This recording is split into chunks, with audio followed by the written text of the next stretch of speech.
تجھ کو جو تیرے نبی کو پسند. آپ سبھی کو یہ خبر ہے کہ اس محفل کا انعقاد کیوں کیا گیا ہے. ابھی آپ اپنے ماتھے کی نگاہوں سے دیکھیں گے جو آج سے تقریباً 3 ماہ قبل ابتدائی پروگرام ہوا تھا، آج اسی کی کڑی کیا ہے، تکمیلی پروگرام ہو رہا ہے آپ کے سامنے. یعنی قادری اسلامک تربیتی کورس المعروف فرض علوم کورس، جس کا انعقاد کیا گیا تھا اللہ اور اس کے رسول کے فضل و کرم سے اور آپ سبھی کی دعاؤں سے وہ کورس پائے تکمیل تک پہنچا. اس کا مطلب یہ نہیں ہے کہ کورس ختم ہو گیا تو پڑھائی بھی ہماری ختم ہو گئی، بلکہ پڑھنے کے لیے کوئی عمر نہیں ہوتی ہے. پڑھنے کے لیے کوئی عمر نہیں ہوتی ہے. اس میں چھوٹا اور بڑا نہیں دیکھا جاتا ہے. علم ایک وہ ناپیدا کنار سمندر ہے کہ اگر آدمی اس کے اندر غوطہ لگانا چاہے تو غوطہ نہیں لگا سکتا. یہ وہ علم ہے. تو میرے دوست، آج اسی کا یہ تکمیلی پروگرام ہے. ابھی آپ اپنے ماتھے کی نگاہوں سے دیکھیں گے جو روح پر منظر ہوگا.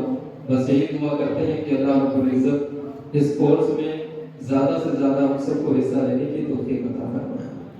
اور میں گزارش کروں گا اپنے نوجوان بھائیوں سے اور عمر دراز بزرگ حضرات سے، اکابرین سے، کہ وہ بھی علم دین کا یہ سنہرا موقع ہے، سیکھنے کی کوشش کریں اور اس کے مطابق اپنی زندگی کو ڈھالنے کی کوشش کریں. یاد رکھیں کہ علم دین کی بڑی فضیلت آئی ہے.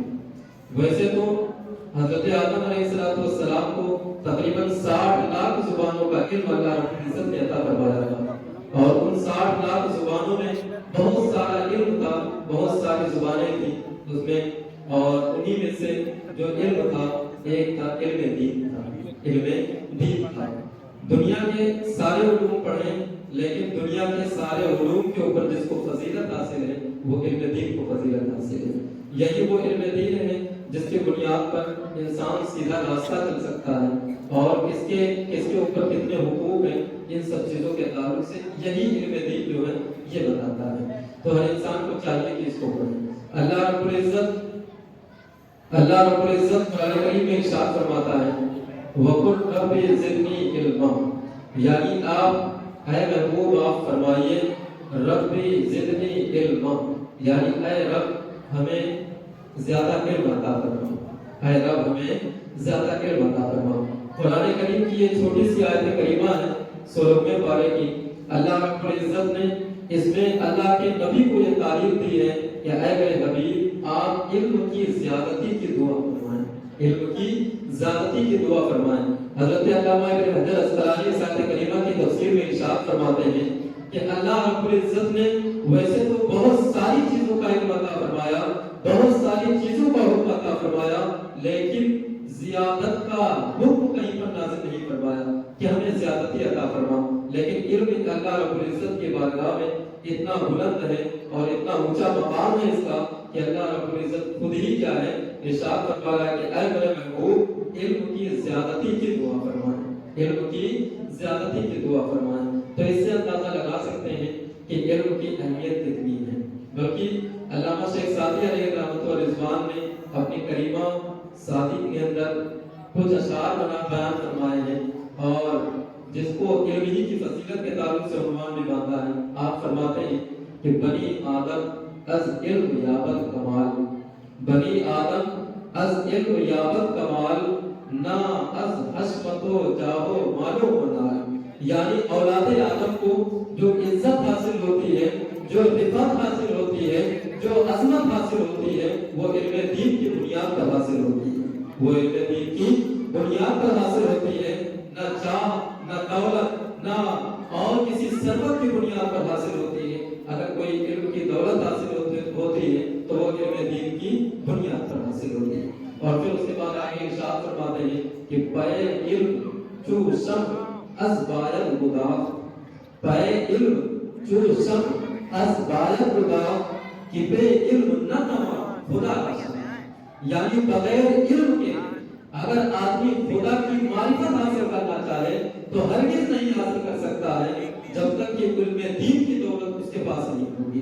یعنی اگر کوئی اللہ کے راستے پر چلنا بھی چاہتا ہے, اللہ کی بارگاہ میں پہنچنا بھی چاہتا ہے, رسول اللہ کے دین پر عمل بھی کرنا چاہتا ہے, تو اس کے لیے دین کی ضرورت ہے, علم دین کو سیکھنا پڑے گا. تب جا کر کے وہ طے کر سکتا ہے کہ مصطفیٰ کا راستہ کون ہے اور اللہ کی جانب پہنچانے والا راستہ کون ہے. اور پھر اس کے بعد آگے ارشاد فرماتے ہیں خرد مند باشد طلبگار علم. خرد مند باشد طلبگار علم, یعنی عقل مند کیا ہے؟ علم کا طلبگار ہوتا ہے. عقل مند علم کا طلبگار ہوتا ہے. اور پھر آگے ارشاد فرماتے ہیں میاموز جز علم گر عقلی, یعنی علم کے علاوہ, علم دین کے علاوہ مت سیکھ اگر تو عقل مند ہے, اگر تو عقل مند ہے.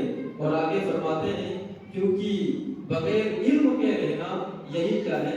جاہل رہنا ہے. بغیر علم کے رہنا یہی جاہل رہنا ہے. تو میرے دوستو, علامہ شیخ سعدی بھی ان اشعار میں یہ بیان کرنا چاہتے ہیں کہ علم دین کی فضیلت بہت آئی ہے.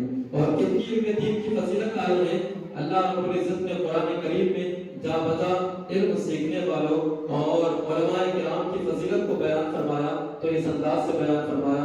کہیں فرماتا ہے انما یخشی اللہ من عبادہ العلماء, بے شک اللہ کے بندوں میں سے اس کے علماء ہی اللہ سے ڈرتے ہیں. اور کہیں علم کی فضیلت بیان کرتا ہے, علم والوں کی فضیلت بیان کرتا ہے تو اس انداز سے بیان فرماتا ہے یرفع اللہ الذین آمنوا منکم والذین اوتوا العلم درجات, یعنی اللہ رب العزت کیا ہے؟ علم والوں کے درجوں کو بلند فرماتا ہے. اور ایک مقام پر ارشاد فرماتا ہے اے محبوب آپ فرما دیجئے لا یستویان قل هل یستویان الذین یعلمون والذین لا یعلمون, یعنی اے محبوب آپ فرما دیجئے کہ عالم اور غیر عالم برابر نہیں ہو سکتے ہیں, عالم اور جاہل برابر نہیں ہو سکتے ہیں. اور آقا کی بارگاہ میں چلیں تو آقا کریم صلی اللہ علیہ وسلم نے علم کے تعلق سے جو انمول چیزیں بیان فرمائی ہیں اور علماء کے تعلق سے جو انمول چیزیں بیان فرمائی ہیں, بلکہ اللہ کے نبی ارشاد فرماتے ہیں العلماء ورثۃ الانبیاء, یعنی علماء انبیاء کے وارث ہیں. کہیں اللہ کے نبی نے ارشاد فرمایا, کہیں اللہ کے نبی صلی اللہ علیہ وسلم ارشاد فرماتے ہیں کہ علماء امتی کا انبیاء بنی اسرائیل, یعنی میری امت کے علماء بنی اسرائیل کے انبیاء کے مانند ہوں گے. اور کہیں اللہ کے نبی ارشاد فرماتے ہیں, اللہ کے نبی ارشاد فرماتے ہیں کہ من زار عالما فکأنما زارنی, جس نے عالم دین کی زیارت کی گویا اس نے میری زیارت کی. اور کہیں اللہ کے نبی ارشاد فرماتے ہیں من صافح عالما فکأنما صافحنی, جس نے مجھ سے مصافحہ کیا گویا جس نے عالم دین سے مصافحہ کیا گویا اس نے مجھ سے مصافحہ کیا. اور کہیں اللہ کے نبی ارشاد فرماتے ہیں من جالس عالما فکأنما جالسنی, جس نے میرے ساتھ بیٹھک کی, یعنی جس نے عالموں کے ساتھ بیٹھک کی تو گویا اس نے میرے ساتھ بیٹھک کی. اور کہیں اللہ کے نبی ارشاد فرماتے ہیں من جالس عالما اجلسہ اللہ یوم القیامت فی الجنہ, یعنی جو دنیا میں عالم دین کے ساتھ بیٹھے گا اللہ رب العزت قیامت میں اس کو میرے ساتھ بٹھائے گا اور جنت میں بٹھائے گا. اور کہیں اللہ کے نبی ارشاد فرماتے ہیں کہ اللہ کے نبی ارشاد فرماتے ہیں کہ العلم خیر متاع الدنیا, یعنی علم کیا ہے؟ اور کما قال رسول اللہ, یعنی علم کیا ہے؟ سب سے بہتر دولت ہے. اور کہیں اللہ کے نبی ارشاد فرماتے ہیں کہ من یرید اللہ بہ خیرا یفقہہ فی الدین, یعنی اللہ جس کے ساتھ بھلائی کا ارادہ فرماتا ہے اسے دین کی سمجھ عطا فرما دیتا ہے اور اسے عالم دین بنا دیتا ہے. تو میرے دوست, یہ علم کی فضیلت اللہ کے نبی صلی اللہ علیہ وسلم نے ارشاد فرمایا. اور اسی طریقے سے اپنے بزرگان دین کی سیرت طیبہ کا مطالعہ کریں تو آپ کو ملے گا کہ بڑے بڑے بادشاہوں نے کیا ہے علماء کرام کی بڑی تعظیمیں کی ہیں. آج ہمارا ماحول یہ ہے, آج ہمارے معاشرے کا عالم یہ ہے کہ ہم لوگ کیا کرتے ہیں, مسجد میں ہوتے ہیں امام صاحب کے پیچھے اللہ اکبر, مسجد سے باہر نکلتے ہیں امام صاحب کے تعلق سے طرح طرح کی باتیں. یا کبھی ایسا ہوتا ہے کہ ہم بیٹھتے تو ہیں اپنے لوگوں میں لیکن کبھی کسی عالم دین کی غیبت کرتے ہوئے نظر آتے ہیں، کبھی کسی عالم دین کی برائی کرتے ہوئے نظر آتے ہیں، اور کبھی کسی عالم دین کے تعلق سے نازیبہ کلمات کرتے ہوئے نظر آتے ہیں۔ لیکن میرے دوست اپنی کبھی سیرت کا مطالعہ کریں اور کبھی اپنی تاریخ پڑھیں کہ ہماری تاریخ کیا رہی ہے اور علماء کرام کا ہمارے بزرگوں نے کتنا ادب کیا ہے۔ آئیے میں آپ کو لے چلتا ہوں حضرت امام قصی کی بارگاہ میں۔ خلیفہ ہارون رشید اللہ کے جلیل القدر بندے اور بہت بڑے بادشاہ گزرے اپنے وقت کے، خلیفہ ہارون رشید۔ خلیفہ ہارون رشید کا ایک بیٹا تھا مامون رشید، اور اس وقت جو علم کا ستارہ بلند تھا حضرت امام قصی کا سب سے بلند تھا، بہت بڑے امام تھے۔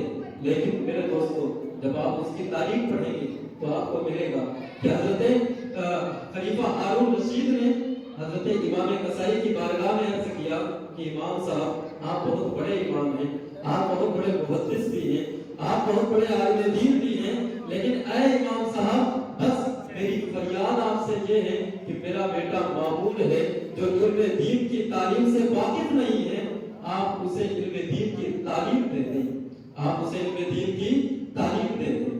حضرت امام قصی نے کہا کہ ٹھیک ہے میں اسے تعلیم دے دوں گا۔ لیکن خلیفہ ہارون رشید اپنے وقت کا بادشاہ تھا، کہتا ہے کہ امام صاحب تعلیم تو دیں گے لیکن آپ میرے گھر تشریف لے آیا کرنا، میرے گھر تشریف لے آیا کرنا اور میرے گھر میں آ کر کے تعلیم دیا کرنا۔ حضرت امام قصی کہتے ہیں کہ بادشاہ سلامت تعلیم تو میں دے سکتا ہوں لیکن یہ کہو کہ آپ کے گھر میں آ کر کے میں تعلیم دوں، یہ نہیں ہو سکتا۔ یہ علم دین کی توہین ہے، یہ عالم دین کی توہین ہے۔ میں آپ کے گھر پر نہیں آؤں گا، اگر آپ کو اپنے بیٹے کو پڑھانا ہے تو میری درسگاہ میں بھیجنا پڑے گا، آپ میری درسگاہ میں بھیجیے، میں وہاں پر اس کو دینی تعلیم دے دوں گا۔ بادشاہ نے کہا کہ ٹھیک ہے آپ میرے گھر میں نہ آئیں لیکن آپ کے پاس میں بچوں کو تو بھیجوں گا، لیکن اس بات کا خیال رہے کہ جب میرا بیٹا آئے تو سب سے پہلے سبق اسی کا سنا جائے اور اسی کو سب سے ممتاز جگہ پر بیٹھایا جائے اور الگ جگہ پر بٹھایا جائے تاکہ ایسا محسوس ہو کہ یہ بادشاہ وقت کا بیٹا ہے، تاکہ ایسا محسوس ہو کہ وہ بادشاہ وقت کا بیٹا ہے۔ حضرت امام قصی ارشاد فرماتے ہیں، حضرت امام قصی کہتے ہیں کہ بادشاہ سلامت ایسا نہیں ہو سکتا، جو پہلے آئے گا اس کا سبق پہلے سنا جائے گا، جو بعد میں آئے گا اس کا سبق بعد میں سنا جائے گا۔ اگر آپ کا بیٹا پہلے آتا ہے تو آپ کے بیٹے کا سبق پہلے سنا جائے گا، اور اگر آپ کے بیٹا بعد میں آتا ہے تو آپ کے بیٹے کا سبق بعد میں سنا جائے گا۔ طالب علم ہے چاہے وہ امیر کا لڑکا ہو چاہے وہ غریب کا لڑکا ہو، میری نظر میں سب برابر ہے، میری نظر میں سب برابر ہے۔ حضرت امام قصی نے اتنا کہا، بادشاہ وقت تھا، شرط منظور کر لی اور کہا کہ حضور بس میرے بیٹے کو تعلیم چاہیے اور میرے بیٹے کو تعلیم دے دیجیے۔ یہ طرف تھی علم دین کی، یہ طرف تھی رسول اللہ کی حدیث سیکھنے کی، یہ طرف تھی اللہ اور اس کے رسول کی محبت تھی، جو کہاں کہاں لوگوں نے علم دین حاصل کرنے کے لیے سفر کیا۔ حضرت امام قصی ارشاد فرماتے ہیں کہ بادشاہ سلامت آپ اپنے بیٹے کو بھیجیں، جس طریقے سے عام لوگ پڑھتے ہیں اسی طریقے سے آپ کا بیٹا بھی پڑھے گا۔ بادشاہ نے شرط منظور کر لی اور شرط منظور کرنے کے بعد اپنے بیٹے کو بھیجنا شروع کیا۔